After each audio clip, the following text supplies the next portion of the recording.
Hey, what's good? Daniel here. Welcome back to another video. So the topic of money is something that a lot of people don't talk about, or maybe when they do talk about it, they get so serious about it. Of course, it's a serious subject, but one thing that you need to understand as someone who's planning to start traveling or become a digital nomad is that you need money to do these things, and you should be comfortable learning about money or even talking about it. That's why in this video, I want to share with you 4 or 5 ways through which you can make money as a digital nomad, as a full-time traveler, if you will. Now, a lot of these things are things that I have done before. Most of them I have done before and still doing, and I'm going to be speaking mainly from my experience. Now, this is going to be broken down into 2 parts. 1, what can you do before you start traveling? And 2, what should you do after you start traveling? But the most important thing you need to understand as we dive into this topic is that any kind of traveling you want to do, whether or not you want to become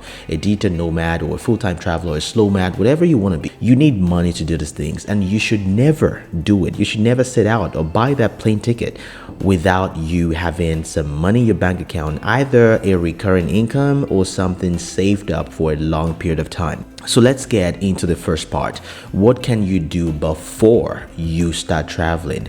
Now, before you start traveling, chances are you probably have a job right now. You have a 9-to-5 job, but maybe you have a freelance work that you do. You're already working from home. That's why you're probably thinking about traveling.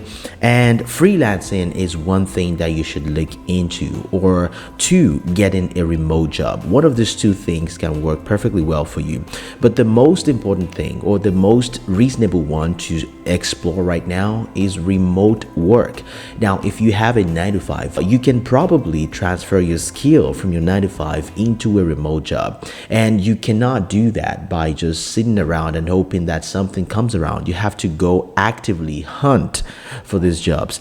There are several remote jobs out there. You just have to be willing to go out there and look for it. Now, what are some of the places where you can find remote work? Number 1 is a website like Upwork. Now, Upwork is known to be a freelance website, but I tell you, I kid you not, when I tell you that there are people on Upwork who are looking for people to hire, to bring on permanently onto their team. For example, if I go on Upwork, this is my Upwork account, and I search for a role like Facebook ad, for example, and if you come to the left hand side of the screen, you see that there are a lot of filters that you can filter by.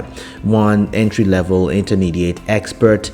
And if you look to the lower side of the screen, there is a section that says contract to hire roles. Of course, these jobs are looking to bring you on as a contractor, but they want to hire you long term. And this applies to pretty much every job that you can find on Upwork. Now, Upwork is a little bit better than Fiverr in the sense that the people that offer services on Upwork, they're more experienced, they make a lot more money. That's why it's more prudent for companies to come on Upwork to look for long-term remote employees.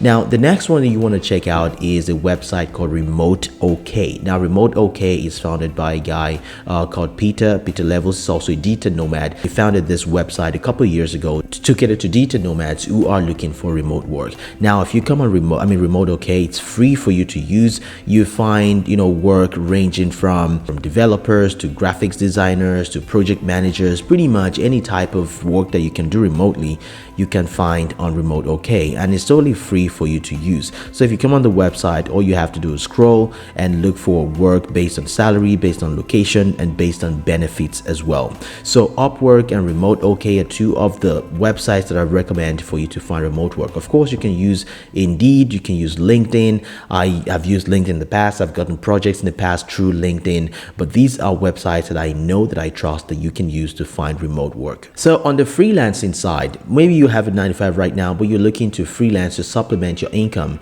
What you can do right now is to go on websites like Fiverr and Upwork to find freelance projects. Of course, a lot of people feel like you need to have a lot of experience before you can get someone to hire you on this platform. While that may be the case, the other side is that you need to be ready to put in the work to find this freelance project. When I got started on Upwork, I didn't have any experience at all to show for my skill, even though I'd been working as a marketing strategist for over 4 years at the time. But I had to take on low paying jobs, jobs that pay me way below what I would normally monthly charge just to show that I have the skill and to get some reviews under my belt. And that's exactly how I got started. And in my first month on Upwork, I was able to land 2 clients on Upwork that paid me a cumulative total of about $4,000 every month. Of course, some of them, dropped off after a few months, but I've been able to get enough experience and enough review under my belt to make sure that I go out there and find more projects. A lot of my clients that I work with right now, I find them through Upwork, and I could never have done that if I hadn't got started in the beginning. If I had waited to get a lot of experience or to get someone to, give me reviews without having any work to show for it, that wouldn't make sense, right? I just had to send out at least 10 to 15 proposals every single day before I could get those 2 projects to work on. So you must be willing to do the same thing. So go sign up for Upwork, go sign up for Fiverr, and go start doing cold outreaches on these platforms if you want to get started as a freelancer. So that's the thing that you do if you're just getting started before you start traveling. Now, what do you do after you start traveling? At this point, you already have your remote job.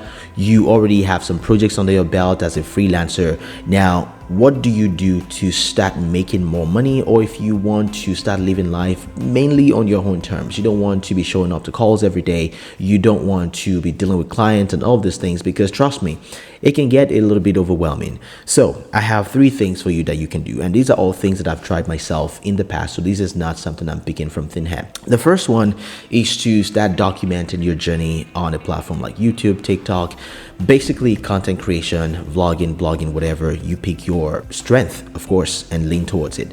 Now, for me, it's video. I enjoy making videos a lot. I enjoy making YouTube videos. I don't enjoy writing as much as I enjoy making videos, and I'm leaning towards that. Everything that I'm learning as a digital nomad, the things that I'm doing, how to travel better, how to get better deals in apartments, and how to get visas, and all of these things, I'm sharing them on a platform like YouTube, and you as the viewer are enjoying it. And in the long run, even though this channel is still a little bit small right now, it's growing, gradually. It gets to a point where I've been having brands reach out to me. They want to collaborate with me. I'm getting products, I'm getting money, I'm getting paid for it. I'm getting affiliate money from the products that I promote. By the way, if you want to check out some of the resources that I use, my health insurance, Safety Wing, Revolut, everything that I use to travel better, go check it out in the description.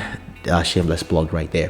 But I'm getting paid from all of these things, and you can do the same thing. If you have a strength maybe in writing, I would say you want to pick Twitter as a platform to grow your base as an influencer or as someone who has an authority in that field. And also, if you want to create a blog, you can also go that route as well. But you want to go to a platform where there's already traffic, and that's why I always recommend Twitter, because I see a lot of people going from 0 to over 1,000, 2,000, even 100,000 followers on Twitter within the space of 1 year. Of course, this is going to take you some time. It's going to take some work, but you just have to be willing to pick something that you can wake up and go do every single day.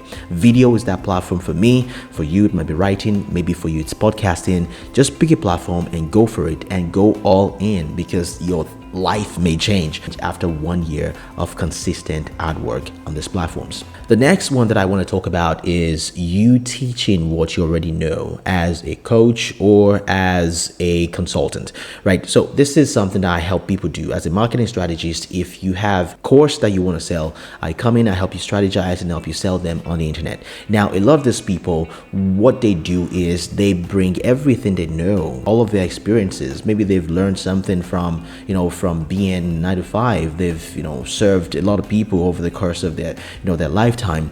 They bring all of this experience into something like a course or a program that they can share with other people for a cost. Of course, this is going to take some work up front, but of course you have money coming in, so you can devote some time into building out a program that works for, that could work for anyone who takes them. So teaching something as a coach is one thing I always recommend. In fact, it pays the most dividends when it comes to all of these online businesses that I talk about. So if you have an experience, a unique experience that can take someone from where they are to where they want to be, from point A to point B, you don't have to be an expert or a guru at these things. You just have to be willing to share what you already know and be able to help someone solve their problems. And you can promote that to someone and they pay you money in return. So this is something that I've seen a lot of people do. I know it works because I've done it myself in the past and I'm still doing it. And the third one I want to talk about is you starting a business. Now, Now, businesses come in various shapes, sizes, and forms, but you want to pick something that you can stick with over the long run. One, you can start an e-commerce business, you can start an online education business like I talked about, but e-commerce is one thing that a lot of people overlook because they think it's saturated. But think about it. If it's saturated, it means that there's a lot of demand for it, right? I have an e-commerce store. I still do. I don't run it as actively as I used to, and it made me some money. In fact, fun fact here, before I started traveling, e-commerce was the way through which I was able to quit my 9 to 5, 9 to 9, really, 9 to 9 sales job. I made some money, from my e-commerce dropshipping business, and I was able to quit my job and focus on going online full time. And when I eventually wanted to start traveling, I had to take, freelance work just so I can supplement my income. Now, you cannot be picky. They say, beggars are not choosers, right? You can't be picky and saying, oh, you can do this, you can do that. You have to be willing to do whatever it takes to make this travel thing work for you. So if you're looking to start traveling, one, always make sure you have some money coming in or you have a remote job. That's really important. You don't want to be in a precarious situation where you run out of money while being a digital nomad. That's not something that you want to happen to you. And always make sure that you have all your ducks in a row, have some money saved up, and go somewhere where your money can last longer. South America, Eastern Europe, Southeast Asia. Your money is going to last a long time. Say you have $10,000 saved up. That's at least 6 to 10 months of solid living before you run out of money, and that's enough time for you to build something, to grow your income to a place where you're self-sufficient. So these are the things that I want to share with you in this video. If it helps you, consider subscribing. And if you have any questions about these things, make sure to ask them in the comments. Go check out the links in the description for some of the tools I use to travel safely and sustainably. And also don't forget to follow me on Instagram if you have any questions. My name is Daniel, and I will see you in another video. Take care now. Bye.